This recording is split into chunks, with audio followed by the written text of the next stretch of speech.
Broadcasting from the business capital of the world, this is the Podcast Business News Network. And welcome back, everybody. It really is something that we take for granted every day, driving down the road, the expressway, the freeway, the highway, these big vehicles, the tanker trucks, the big rigs. We take for granted the amount of training that goes into that with the driver, the safety measures, the protocols. And this gentleman here is making it his life's work to make sure that that is safe. He helps a lot of these companies that dispatch these vehicles to make sure that they're safe on the road. I've learned so much in the last couple of months in talking with him. DOTtrainingsolutions.com is his company. Matt Freeman is back with us here on the show. How you doing today? Hey, doing great, Steve. Thanks for having me back. As always, always have a fun conversation here, and lots to talk about and some things to recap on. Hey, before we get started here, I just wanted to say a couple of things. I lost a great coworker over the weekend, Cheryl Bonham. She was a teammate, and when I was an agent with FMCSA, and known her for many years. And when she retired, she came to work for me here with DOT Training Solutions. Great inspiration to our team. Straight cut to the chase kind of gal. You knew where you stood, and just an expert and a friend. I'm going to miss, my company's going to miss, and just a lot of friends out there. If you knew Cheryl, she was a great person, and you always knew where you stood with her. That was the best part about her. So very, very sorry to hear. Yeah. Thanks, and I'm blessed and grateful I had the opportunity to meet her on one of these podcasts. Yes. And yeah, ball of fire. And just a good vibe that came from her. That's what I detected. Yeah, you knew where you stood at all times, and if I had to run something by her, that's who I'd call, because I knew right where it was going. Yeah. So she set you straight, or she sat and listened to you, and we could talk regulations and compliance all day long, talk trucks, or we could talk about just our daily lives because we were friends. But there was never a dull conversation, and you call it and need a 5-minute talk, and next thing you know, it's an hour later, and we've talked about so much. So big inspiration to me, and stood by me for a long time. And there's always that person whenever you wanted someone to talk to, and they could keep you off that ledge. They just someone to listen to you. So anyway, I just wanted to put a shout out to her and family and friends, and she will be missed. Yep. Prayers for her and her family. Yes. You mentioned agent, and we haven't talked about that in a long time. Probably only came up maybe the first time we got together. But I want to circle back on that. Your background, and now you work with companies to make sure that they're safe on the road. But you had a whole different role, back in the day. Tell us about that. Well, back in the day, I was working with state and federal enforcement. As a hazmat specialist, I was a safety investigator. It's different. Different areas where you work, different, how should you say it, mannerisms, I guess, different cultures, the way you look at things. Some areas were more strict, where there was no leeway, and some were more about education. And what I mean by that, you never go you don't, if you see violations or things out of whack, you know what the rules are. You got to write them up. But there's also methods of going in and writing up those violations, and at the same time educating that carrier, hey, this is what you did wrong, and you don't want to have to come back, because the more you come back, because the more they mess up, those penalties can raise, and depending on if you're doing a state or federal case, depending on what agency you're with. On the federal side, those penalties can be high. And, you're looking at federal penalties versus state penalty. You're looking at for example, when I was with the state, you might have $100 penalty, but if it was a federal violation, well, then you might be looking at $1,000 penalty, just as in comparison. So when I would go in, we'll work with companies, I was there to find everything I could find. make sure, where the compliance was. You're looking at all the safety aspects, from the bookkeeping side to the drivers to the vehicles, your drug and alcohol, making sure that that complies if it was required, with a CDO vehicle or non-CDO vehicle. So it's different. I was an educator, as I am today. So when I would find things wrong with companies, I would do my best to explain to them what was doing wrong. Nobody wanted to see an enforcement guy with a badge come in their door. No one likes that. I had a lot of folks that respected the badge, and they just wanted you to get in and get out. Because when customers come in, they see someone sitting there and they find out the DOT's there. It doesn't look good for business. A lot of times they want you to set off, where you're not in the very front room, where people see you. So there was a lot of things to it, I've also worked in the areas to where, the supervisor didn't want you to educate. You were there to look for violations, let them know what's going on, and walk out the door. So it's just a culture depending on who you work for. And every supervisor is different. And, some want you to look for certain things. Everybody's got their pet peeve. Of course, you're there to find violations. That's what the job is. Some things stood out more to others. Certain things your eye would catch more than the next person. So there was lots of different ways, and I never really talk about it, but it's very interesting on when you go into a motor carrier, how much you find. It just depends on how hard you looked.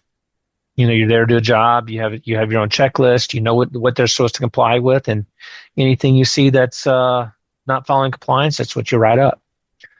So it's different, and every investigator is different. You're all taught the same way. You're taught to read the regulations and how to do your job. But again, someone might walk in and find, 15 things. Someone might come in and find 18 things, wrong. So it really just depends on, your focus, what you trained on, and what you're looking for. As an agent, did you spend some time, call it in the field, for those type of inspections? Or a lot of times did you go to the independent companies and request to look at their records? Sure. On my side of the house, we did all the internal stuff. I didn't do the roadside as a roadside officer like we've interviewed my staff. Sure. In the past. My job was to go to the company itself or the terminals and look at the files and the vehicles and talk about the drivers at that period. So, we would go in, I always call it the internal side, because you're not roadside. Okay, you're not pulling. I didn't have lights to go pull people over. So we would go into the actual companies, when there were issues, and go through other things.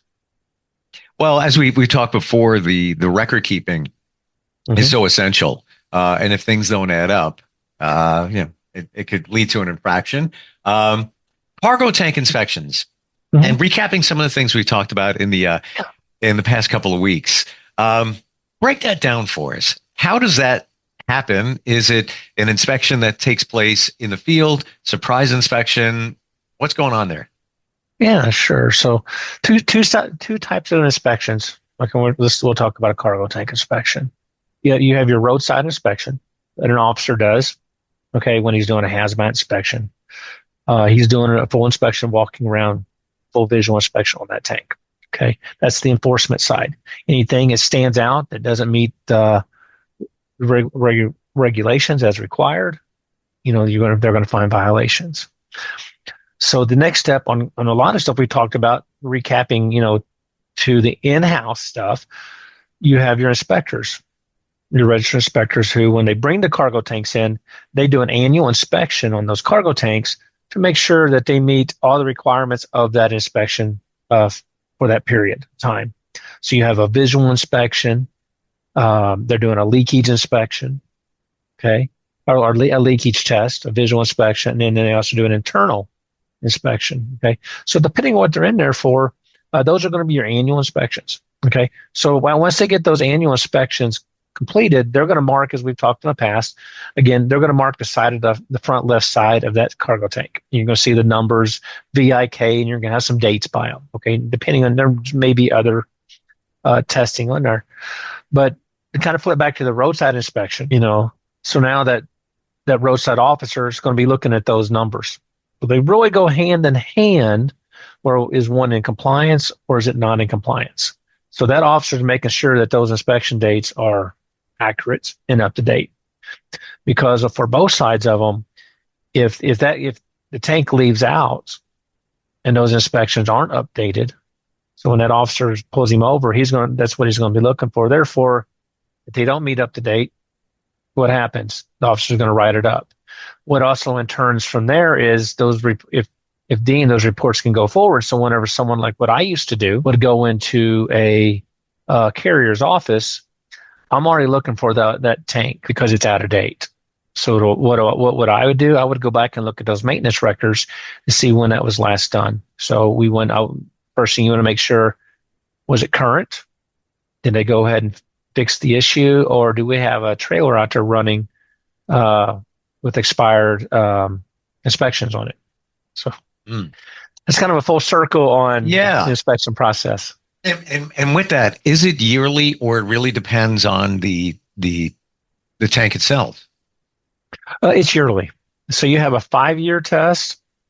It's tests and inspections, and then you have a 1 year. So 1 and 5 year, and it just depends on what kind of tank it is, what they're doing to it, what kind of chemicals it's hauling. Sometimes certain tests are deemed every year that may not be for other tanks. Do a lot of companies hire somebody to do the inspections, or it is from like the DOT comes in?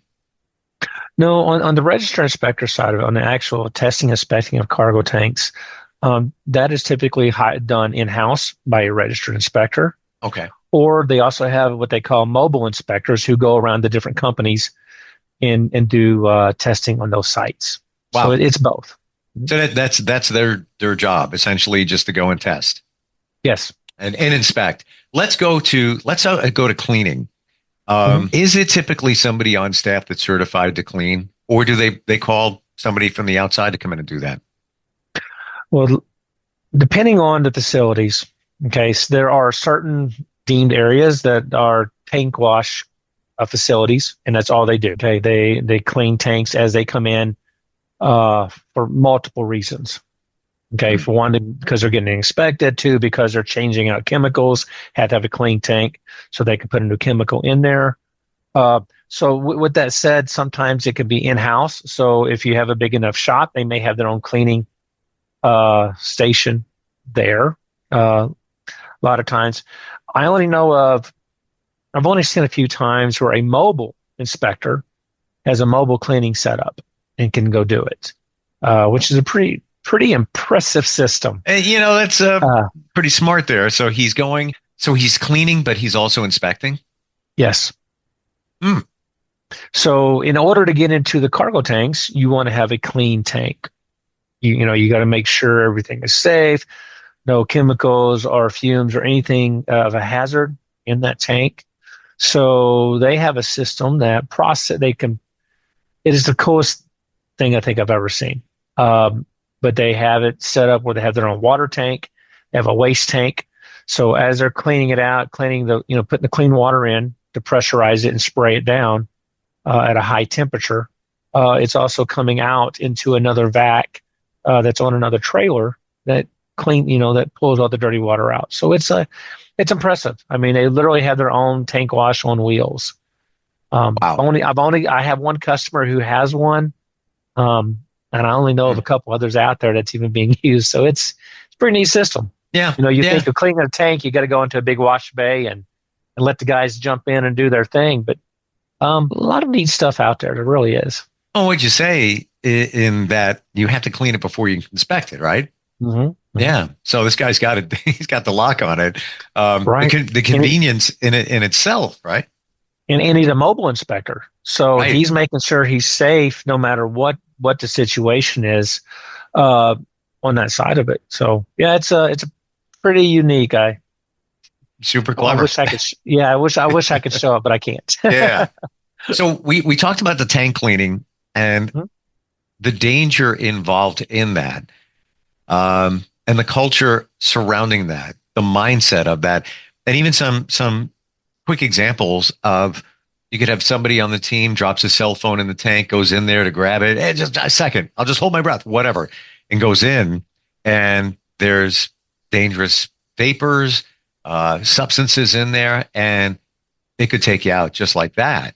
Um, Yes. it's I had no idea that could possibly happen, but it's the same thing, I guess, if you're driving and you look down at your cell phone, just like that. It'll be second. What a minute. Um, who typically would do the cleaning? It's going to be somebody that's certified in that. That's a specialty. Sure. See, you have shops that are set up to do the cleaning. Obviously there's a lot of things that go into it. You don't have to have any special skill. You don't go to a school. You and I can go jump in and start cleaning cargo tanks with the training to do it. Hmm.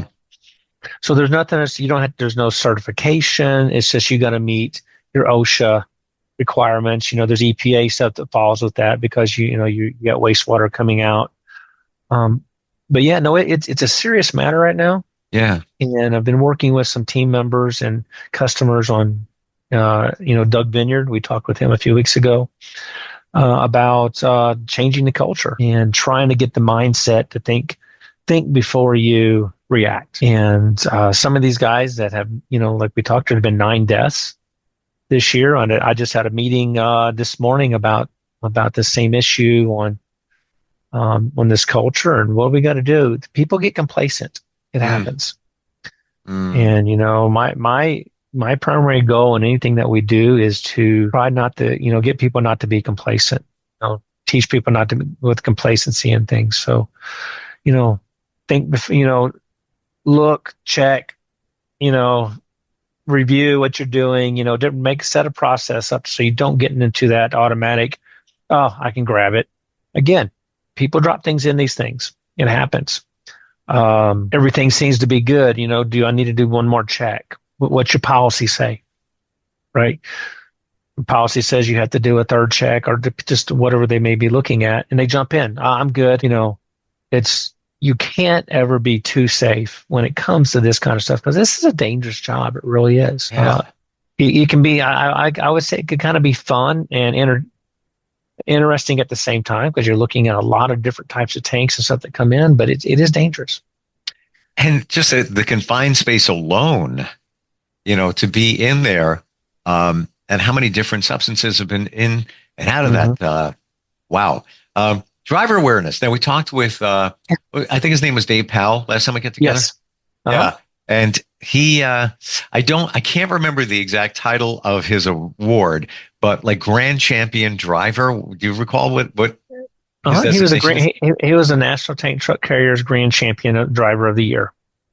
Wow. And is that based by and large about on safety? Yes, it's all about safety. There's a lot that goes into that, as Dave was saying. They got to go through a process. They aren't just not anybody can go up there. They're selected with their companies, and then they go through a vetting process, and that's how they determine down to the best driver. There's a lot of great contestants, or should I say, drivers that go up for that every year.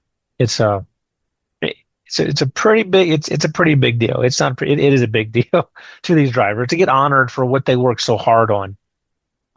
You had there's different types of championship things. You got drivers with 1,000,000 miles, never had an accident, which Mm, is just amazing.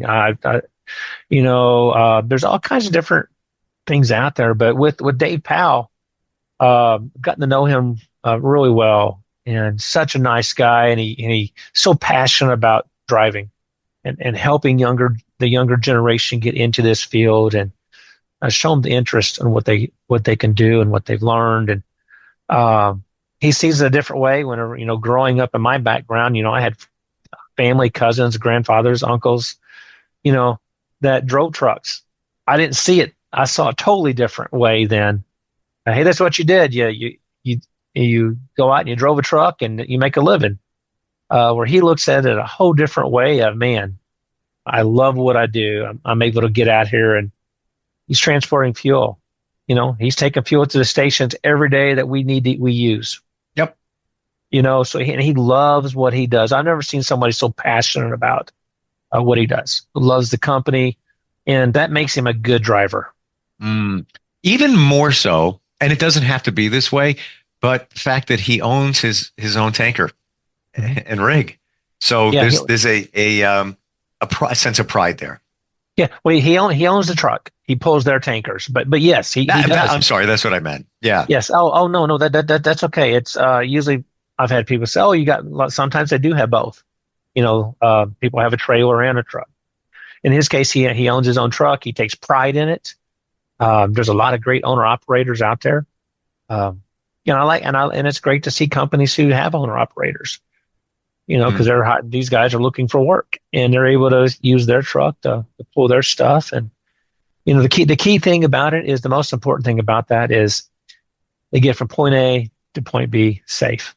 Yeah. And interestingly, we talk about, a million miles, no accident.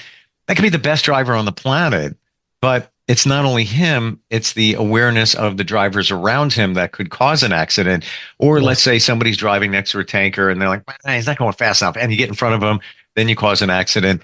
So it's not just the drivers, not just the tanker drivers. Yeah. It's, like we talked here, you got an 80,000-pound rig, regardless if it's transporting a cargo tank, sure, if it's transporting a big dry van, or what it is, the awareness. You got to be distracted driving. You got to watch there's blind spots. And this is when accidents happen, because a driver may not see you. And there's some really good video out there of diagrams on where your blind spots are. I've learned that, even when driving around with my wife, if I get along the truck, I don't want to be beside that big truck very long, because he may not be able to see me. And how many times have you been next to a truck and the guy starts to come over, and a few choice words come out your mouth, but then you got to realize he really didn't see me. It's not that he didn't look; his blind spot did not see you. So I'm right there with everybody else. I've said my choice words, and I realize after, like, you know what, he can't see me. He didn't do that on purpose. Now, you just said something. I want to make sure I heard it right. That when you're traveling in your car and there's a tanker next to you, you intentionally, and I want to make sure maybe I heard it wrong, you intentionally try not to be next to it. You get around it, or you make an effort not to be in that, maybe that spot where it could be a blind spot.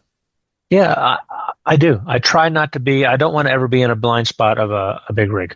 Sure. I'm in a smaller vehicle. Yep. I drive an SUV, and it's not a little vehicle, but it's not a big vehicle. So there are blind spots. Yeah. And I make it as a safety caution not to ride next to a rig, no matter what size of the rig, kind of rig it is, very long. I want to make sure I get around, and especially if you're in traffic. It's one thing going slow down the highway where you're in a traffic situation where everybody's moving slow. But third thing, when you're speeding down the road, you want to get around them, give them their space, give them their room. Because one thing that Dave did bring up, the stopping, it takes a lot longer to stop on those big rigs than it does you or I in our smaller vehicles. Yeah. Wow. I've learned a lot here. And just coming out of your mouth about how, when you're driving your vehicle next to a rig, it says a lot, and I guess we add here, as long as it's safe to get around it, or, you could be pacing with other vehicles, and sure, that's where you are. So, I guess be even more mindful, but if you're pacing next to that rig, like you said, Matt, they can't see you, and it's not you, but if something else happens up here, you're next to that, and he could cut you off, not wanting to. Interesting. Always learn stuff with you. There's not even a doubt. And this is what it's all about. You helping get the word out there, working with these companies that own these vehicles and making sure they're safe, inspected, and adhere to all the rules and regulations of the road. DOT, trainingsolutions.com is your website, right? Yes, sir. Sure. And knowing you, for as long as I've known you here doing these shows, you're not a salesman. This is not a high pressure thing. It's a I want to help you out. Reach out to me. Let me see what you're doing and start a conversation, a safety conversation, if you will. Yeah, that's what it is. Just give me a call. You don't have to be a customer, but if you want to call and need some help, that's what we're here for. If we do business, we do business. But you know what? It's about being safe. Yeah, that's what it's all about. Safety first. Matt, thank you so much for being here today. Really appreciate it. Hey, thanks, Steve. It's always fun and a pleasure. Thank you. We'll be right back.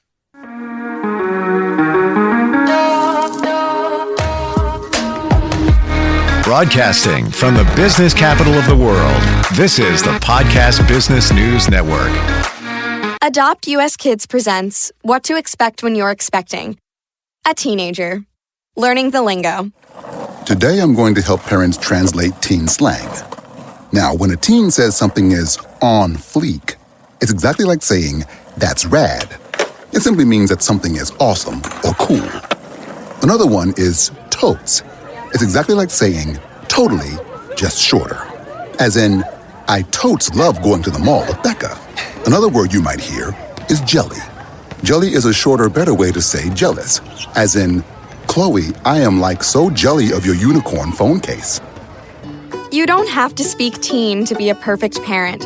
Thousands of teens in foster care will think you're, rad, just the same. To learn more, visit adoptuskids.org. A public service announcement brought to you by the U.S. Department of Health and Human Services, Adopt U.S. Kids, and the Ad Council.